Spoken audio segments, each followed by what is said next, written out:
Apreciados estudiantes, bienvenidos una vez más. Hoy vamos a reseñar, opinar y resumir uno de los cuentos más controversiales de Julio Cortázar, que se llama Casa Tomada. Así que empecemos. Como siempre les he dicho, lo primero que tenemos que hacer para analizar un cuento es conocer al autor.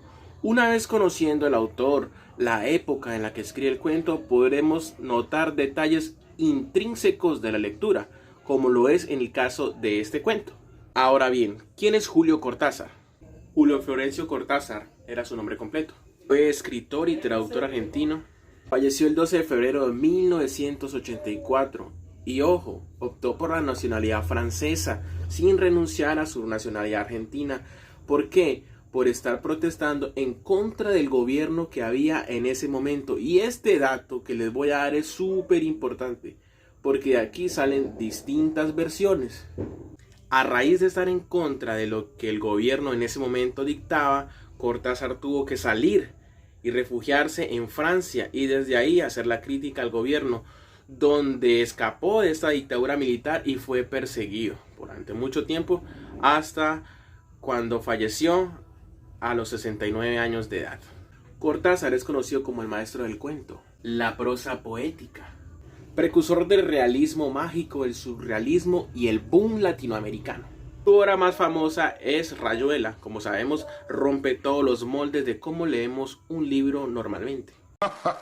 Es una pieza clásica, es lo que es. Bien, ahora sí a lo que venimos a resumir este cuento, pero mi recomendación siempre es que se lo lean por si tienen alguna otra opinión, y les voy a dejar lo que piensa Cortázar sobre este cuento para aclarar ciertas dudas que el mismo texto no pueda suscitar. Guiño, guiño. Si bien vemos la atmósfera de este cuento, nos empieza diciendo que son dos hermanos que viven en una casa familiar, una casa muy grande, espaciosa, y de dos personas que no se tienen que preocupar por muchas cosas. Se dice que los hermanos sostienen una relación incestuosa. Ahora te voy a tocar la jalea. Vemos que hay una intertextualidad de algún modo con otros relatos, como en el caso de Homero, cuando la hermana comienza a tejer, a destejer. Bueno, eso es lo que se evidencia también en la Odisea. ¿Coincidencia? ¡No lo creo! Vemos también los gustos que tiene este hermano por comprar literatura y ser apasionado por la literatura. Algo, diría yo, muy personal de Cortázar. Todo aparentemente normal, pero en una parte del relato nos damos cuenta que la hermana comienza a decirle que han tomado una parte de la casa. No nos dicen qué, no nos dan pistas de qué puede hacer lo que se toma la casa. Sin embargo, la casa poco a poco los va llevando a otros lugares. Es decir, ya no pueden estar en la cocina, ya no pueden estar en su cuarto. La casa poco a poco los va desplazando. Encuentro esto misterioso, muy misterioso. El cuento termina, ojo, esto es spoiler, pero les recuerdo, léanse el libro, cuando el hermano bota las llaves de la casa y se van. Aparentemente un cuento muy sencillo, probablemente podríamos decir que no tiene nada interesante.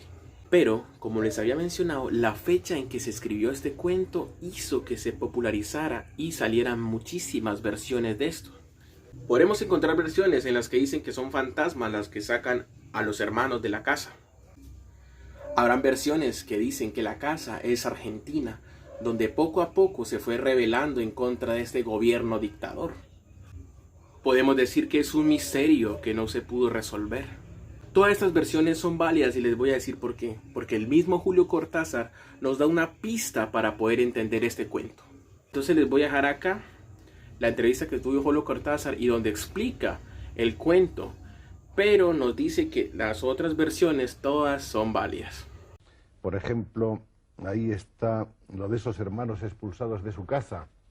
Es Casa Tomada. Hubo un tiempo en que se dijo que ese cuento, que es un cuento muy breve y profundamente intenso, era un cuento que quería ser como una alegoría del peronismo y de la situación argentina. ¿Es cierto o es una atribución de la calle? Sí. No, es absolutamente cierto, sí, y fue para mí una sorpresa enterarme de que existía esa versión.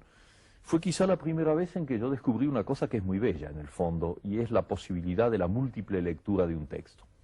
O sea, descubrir que hay lectores que te siguen como escritor, que se interesan en lo que tú haces, y que al mismo tiempo están leyendo tus cuentos o tus novelas desde una perspectiva totalmente diferente de la mía en el momento de escribirlas, y que tienen una segunda o una tercera interpretación.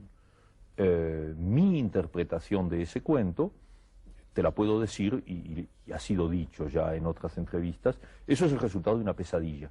Yo soñé ese cuento, solo que no estaban los hermanos, había una sola persona que era yo, y me desplaza, algo que no se podía identificar me desplazaba poco a poco a lo largo de las habitaciones de una casa hasta echarme a la calle. Es decir, que había esa sensación que tienes en las pesadillas, en que es el espanto total, sin que nada se defina. Es simplemente el miedo en estado puro. Algo espantoso va a suceder un segundo después. Y a veces, por suerte, te despiertas. Casi siempre te despiertas antes de que eso se produzca.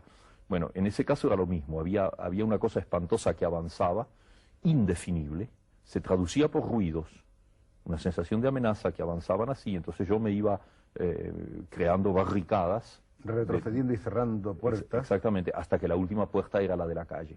Y en ese momento me desperté, antes de salir a la calle, me desperté. Y me acuerdo muy bien que inmediatamente me fui a la máquina de escribir y escribí el cuento de una sentada.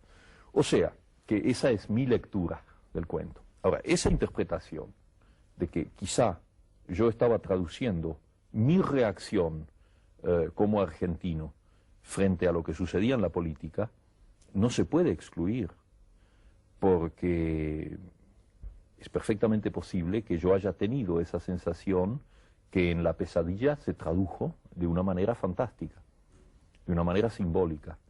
Entonces a mí me parece válido como posible explicación, no es la mía.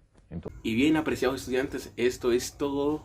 Espero les haya gustado, les haya servido. Mi recomendación siempre es: lean el cuento, lean el libro que les deja, porque podemos sacar otras interpretaciones que incluso no las había pensado el mismo escritor.